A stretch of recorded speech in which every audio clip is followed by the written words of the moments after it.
Hi everyone, my name is Brent Anders. I'd like to welcome you to this special presentation dealing with equity and inclusion, which includes diversity. I'll be addressing these components through the use of student-centered pedagogy or instruction. So what is student-centered instruction, student-centered pedagogy? It deals with the activity of learning instead of the instructor giving the information. So again, the concentration here, the focus is on the actual activity of learning, what the student is going through. It's actively learning by doing. This deals with hands-on learning, active type learning.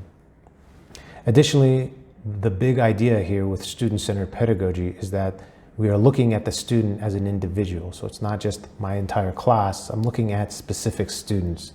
And by doing that, I'm seeing that there are different backgrounds, there's different needs, and there's different motivations for the student. Going even further with seeing the student as an individual, we also can see a difference in identity factors.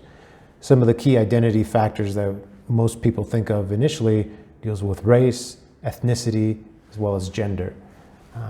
But there's much more to that because it goes on as far as there's many different ways to look at identity factors for individuals, such as disability, age, military background, economic level, and many, many more. So again, the idea is that all of our students are different in some way. In order to address equity and inclusion within the classroom, we also have to have more of an operational definition of what do we mean. Well, when we're talking about equity, all we're really talking about is the quality of being fair and impartial. So we want to have a classroom that's fair, that doesn't treat one group better or more favorably than another group. With inclusion, in inclusion, we're specifically talking about a practice or a policy, the general way in which the classroom is run that provides equal access to opportunities and resources, especially those that have been marginalized, such as minority groups or people that are disabled, etc. So again, we want to bring in everyone to be able to fully participate within the classroom. So having an inclusive environment, what does that mean? That means multiple of things, such as the student needs to feel that they can freely express their opinions, their points of view. They can express their thoughts, they can talk and have a discussion openly, again, with everyone else in the classroom, with the instructor. The extension of that is that they would feel safe from abuse, from harassment, from unfair criticism. So again, this is set up by the instructor who is identifying, okay, what's going on within my classroom and what can I do to create a safe environment free of these things such as harassment or unfair criticism. They also need to feel that they are valued and supported, not just by the instructor, by the classmates as well. So this all functions by how we are controlling the classroom, how we are organizing it, and the environment that we set up within the classroom. Another big part of this in dealing with student-centered instruction is that everyone is fully expected to fully participate. So it can't be a matter of a student thinking that, oh, I'm just going to show up and not say anything. Well, then they're not really participating in the class.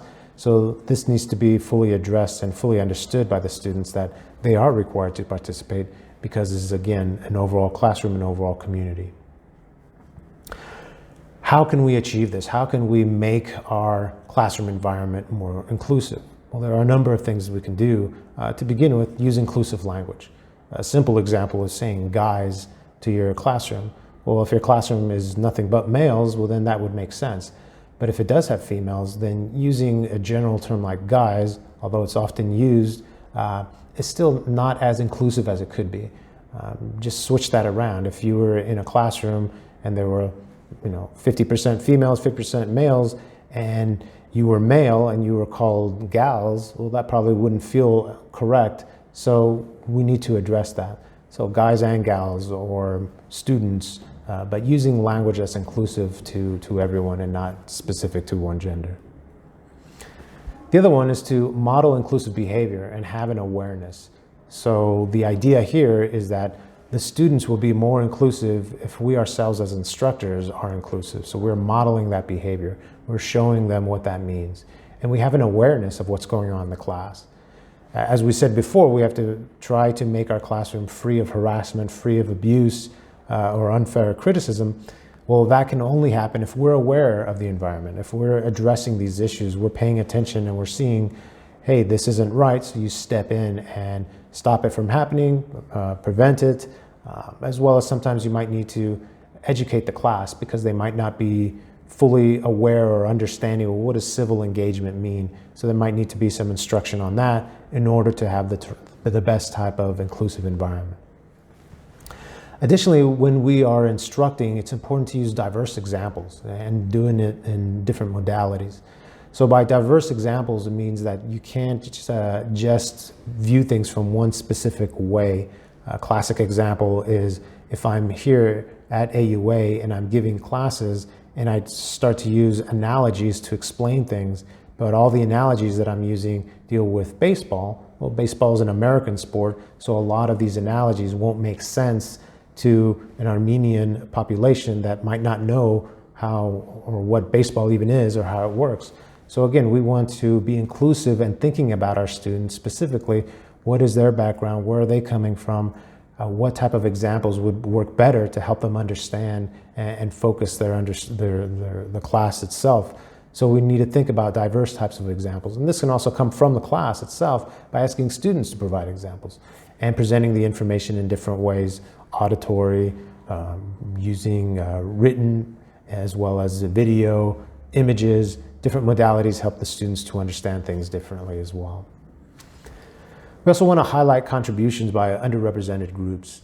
One example is when I started teaching freshman seminar, I realized that most of the readings that I was giving them came from, they were all great sources, but they all were written by white males from long ago.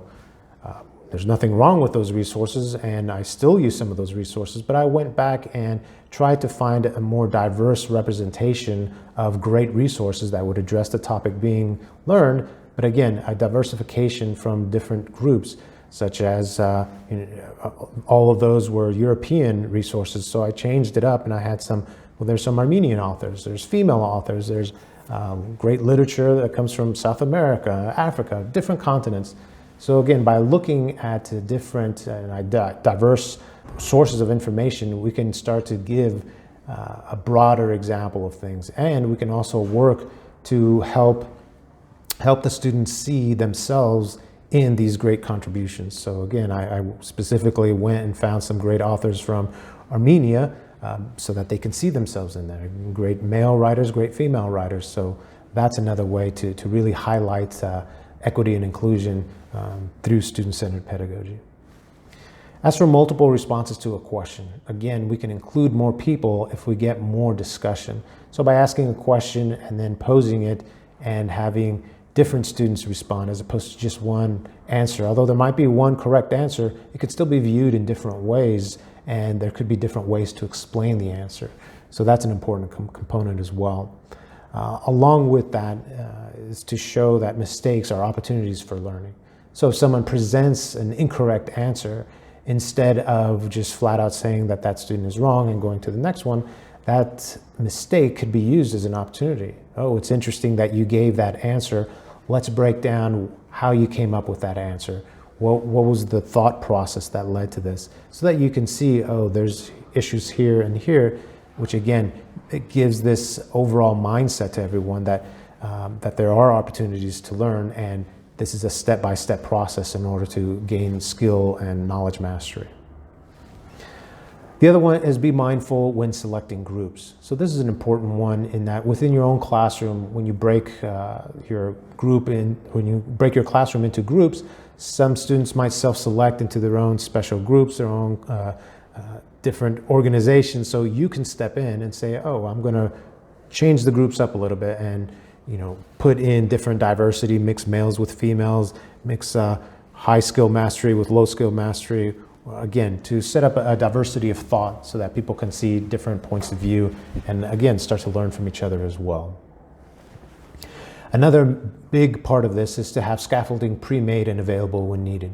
Because you're dealing with different types of students and you'll be able to see and understand that different students are at different levels, You can help those students by having scaffolding. So scaffolding just means additional help or assistance or additional explanation. So this can be done by having folders pre-made with additional content for the subject matter, and having that there and showing students, leading them there if they need additional help. This could be done easily within Moodle, putting in more examples, more explanation to help them overcome any issues that they might have. Again, this is addressing the needs. This is trying to be as equitable as possible and fully including all the students at their different levels. Instructor approachability and community of inquiry. So this is a big one in helping students fully be part of the class. So this deals with instructional presence as well as building class student community. So this is addressed in a multiple of ways, and specifically by a couple of different components. And this is brought up really nicely here from this quote from the University of Florida. Here we're talking about ensuring that there's presence of the instructor, that there's empathy, that there's an awareness, which we've addressed. And the idea here is that students become learning partners. So it's not this big separation of students and instructors and everyone's in it just for themselves, but a community is made and they're all partners in this. In understanding the community of inquiry model, there's different components to this. One is the social presence. So as an instructor, I will work to enhance the social presence of myself in the classroom as well as to develop the classroom itself. I do this by supporting discourse. So that means that I will make sure that students know how to properly engage in civil discourse, civil engagement and discussions, and that'll work effectively to make it more equitable and inclusive as well. Cognitive presence, so again, the critical thinking aspect of this and making sure that things are at the right level for the student, and the content that I select, we talked about that as well, and that we'll try to have diversity of thought so that there can be multiple points of view, again, to address the subject that's being learned. And my teaching presence, so I will definitely be there. There'll be an awareness of what's going on within my classroom, within the climate, because I will be setting up the environment. So I'll be addressing these different aspects as we learn so that we can have great equity, great inclusion, so that we can have the most positive type of educational experience so that the students can gain the most from the instruction. Here are multiple of resources that are available. I went into doing all of this. Equity and inclusion is an important aspect of teaching, and it can be effectively addressed through the proper use of student-centered pedagogy. Thank you.